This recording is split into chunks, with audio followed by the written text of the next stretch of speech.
Well, what's going on today, T-Bone? Well, it's a little windy out, as I'm about to show you.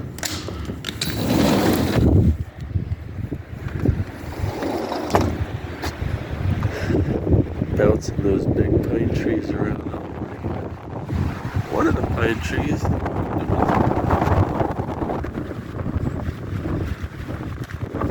I would guess that tree's been here at least 30 years. And 30 years it didn't do that, but